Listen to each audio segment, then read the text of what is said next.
Parce qu'aujourd'hui, c'est clair, il n'y a pas de doute, le Rwanda a soutenu le M23 pour venir agresser la République démocratique du Congo. Ce que je voulais simplement dire, c'est que le fait de vouloir la paix, la fraternité, la solidarité n'est pas une faiblesse. Ça, on doit le savoir. Mon frère congolais, mon cher ami voisin.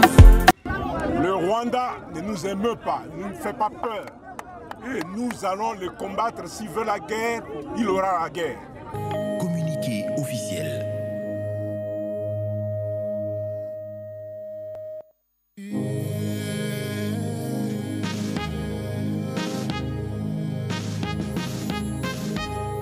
Communiqué officiel.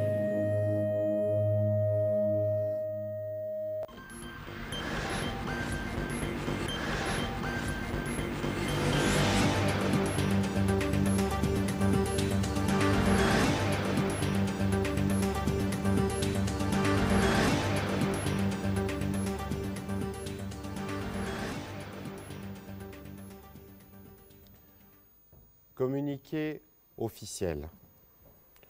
Le président de la République, chef de l'État et commandant suprême de forces armées de la République démocratique du Congo et de la police nationale congolaise, Son Excellence M. Félix Antoine Tshisekedi Tshilombo, a présidé ce mercredi 15 juin 2022 à la Cité de l'Union africaine à Kinshasa une réunion extraordinaire du Conseil supérieur de la défense, élargie aux présidents de 2 chambres du Parlement et aux responsables des services de sécurité.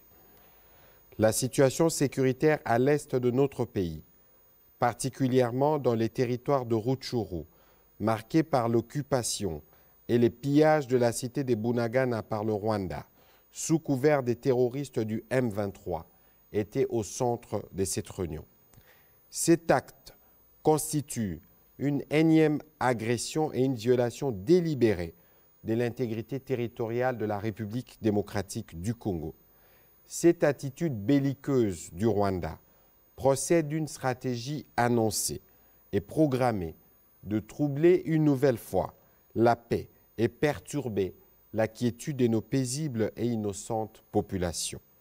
La République démocratique du Congo est déterminée à défendre chaque centimètre carré de son territoire. Tirant les conséquences de cette situation et consécutivement à la réunion du 27 mai 2022, le Conseil supérieur de la défense a pris des mesures suivantes. 1.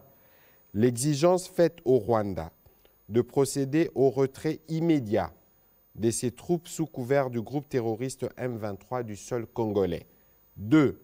La demande formulée au gouvernement de la République démocratique du Congo de suspendre tous les protocoles d'accord, accords et conventions conclus avec le Rwanda.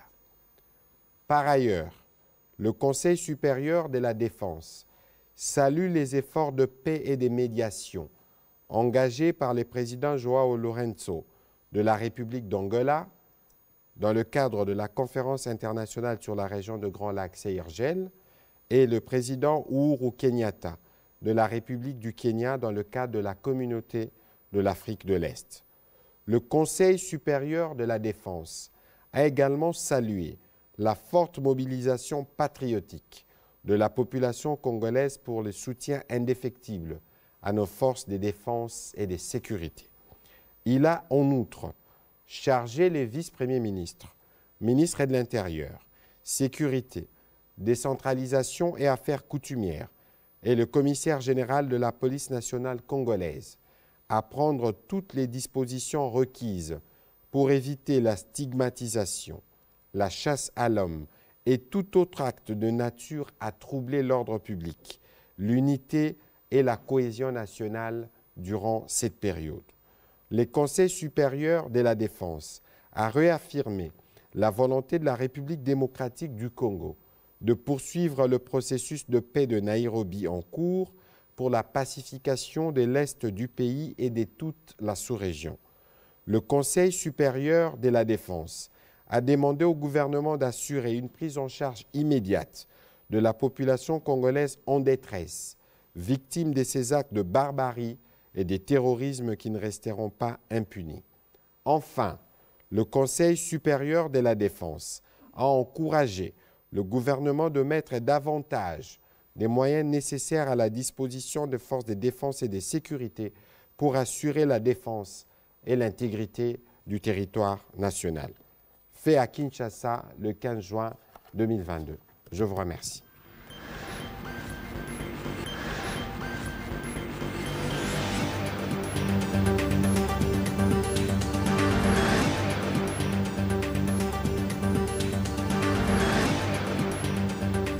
Dès mon accession au pouvoir, j'ai voulu envoyer un message très clair à tous les pays frères voisins, un message de paix, un message de solidarité pour que nous puissions ensemble nous liguer pour faire face aux difficultés du moment dans le monde et dans nos pays, et tourner ceux-ci, nos pays, vers le développement plutôt que vivre les tensions du passé. Et j'ai toujours soutenu qu'il fallait plutôt construire des ponts au lieu de construire des murs. Ça a toujours été mon leitmotiv. Malheureusement, aujourd'hui, nous en sommes là où nous sommes. Je suis le premier affecté, comme je le disais, et j'espère que la situation n'en restera pas là. Ce que je voulais simplement dire, c'est que le fait de vouloir la paix, la fraternité, la solidarité n'est pas une faiblesse. Ça, on doit le savoir. La République démocratique du Congo que je dirige et celle que je veux voir, c'est un pays où règne la paix, la sécurité, l'hospitalité, parce que notre pays l'a toujours été. Mais cela ne doit pas constituer une occasion pour des voisins de venir nous provoquer. Donc j'espère que le Rwanda a retenu cette leçon, parce qu'aujourd'hui, c'est clair, il n'y a pas de doute, le Rwanda a soutenu le M23 pour venir agresser la République démocratique du Congo. Et j'en veux pour preuve le simple fait que en 2013, les mêmes M23 avaient été totalement défaits et leur arsenal avait été confisqué. Si aujourd'hui ils ont repris du poil de la bête, ça veut dire qu'ils sont partis de quelque part.